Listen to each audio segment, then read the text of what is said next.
ایک روایت میں آتا ہے جو کہ صحیح مسلم کی روایت ہے کہ حج سے واپسی پر رسول اللہ صلی اللہ علیہ وسلم نے خم کے ایک مقام پر پڑاؤ کیا تھا اور ایک دن یہاں خطاب بھی فرمایا تھا۔ زید بن ارقم رضی اللہ تعالی عنہ خطاب خم روایت کرتے ہوئے کہتے ہیں کہ آپ صلی اللہ علیہ وسلم نے حمد و ثنا کے بعد فرمایا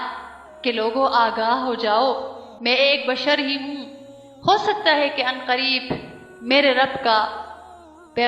پیغمبر یعنی فرشتہ موت میرے پاس آئے اور میں قبول کروں اس کے پیغام کو۔ میں تم میں دو گراں قدر چیزیں چھوڑ رہا ہوں، ان میں پہلی چیز اللہ کی کتاب ہے، اس میں ہدایت اور نور ہے، اللہ کی کتاب کو پکڑو اور اسے تھامے رکھو۔ اور فرمایا کہ میرے اہل بیت، میں تمہیں اپنے اہل بیت کے بارے میں تنبیہ کر رہا ہوں، میں تمہیں اپنے اہل بیت کے بارے میں یاد دہانی کرا رہا ہوں کہ ان کا احترام کرنا اور ان کی بے ادبی نہ کرنا۔ یہاں یہ بات واضح ہو گئی صحیح روایت سے کہ نبی کریم صلی اللہ علیہ وسلم نے اپنی اولاد کے خیال رکھنے کا حکم فرمایا ہے۔ اللہ اکبر۔